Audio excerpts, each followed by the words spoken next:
aujourd'hui je vais inaugurer ma GoPro avec monsieur Thomas Adam, vous allez le voir souvent. C'est un ami à moi.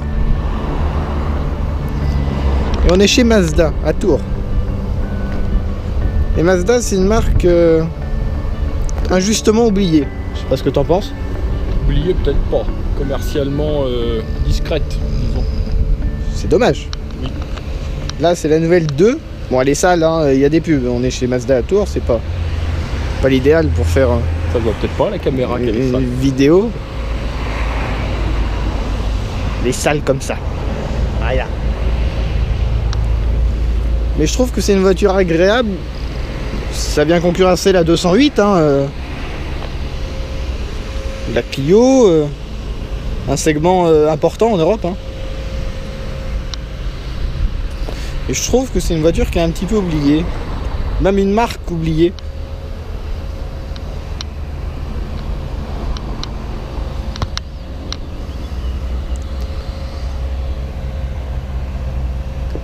Elle a une identité qui est forte quand même. Bah, c'est ces nouvelles calandres trapézoïdales, c'est très Audi, c'est très la mode.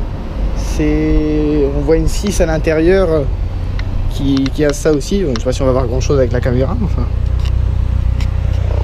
Voilà, là-bas il y a une 3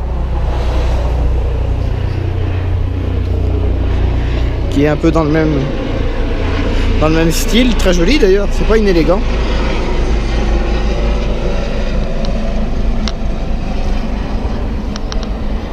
La 3 est plus agréable à l'œil que la 2. La 2, elle est plus grande, elle est plus...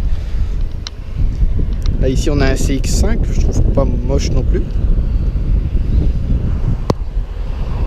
Le CX5 il a pas cette espèce de calandre... Bah, il vient d'être restylé, il a pas encore... C'est pas un restylé ça. Il va l'avoir, la calandre. C'est juste la... Oui, je l'aurai un jour. C'est juste la calandre qui va changer, mais...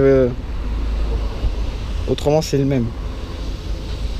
Après voilà, c'est une gamme un petit peu injustement oubliée. Là on a les 3 piliers de la gamme, hein. La 6 se vend moins, la 3, la CX5, Thomas, et la 2. Oui. Reste à voir comment elle va se vendre en France.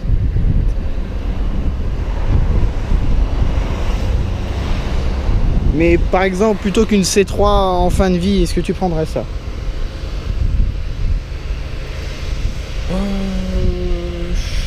Faudrait voir l'intérieur, mais comme elle est fermée. Moi, il y a un truc qui me gêne. Je veux dire comme ça, de but en blanc. C'est beau comme phrase, hein, de but en blanc. Oui, c'est très joli, oui. La couleur du sticker. Je trouve que la voiture, elle est disproportionnée de profil.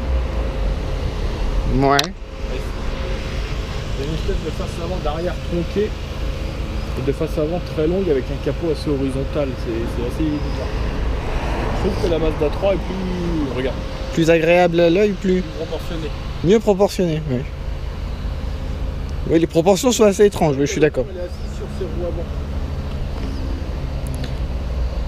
Elle fait tailler à la serre vers le bas, ça fait... Et puis regarde la profondeur de la calandre par rapport au phare.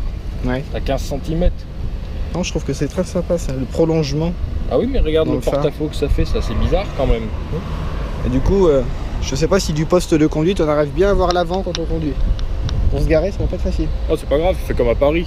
Tu pousses à l'avant, tu pousses à l'arrière. Ça passe tout seul. C'est pas ça au Mans.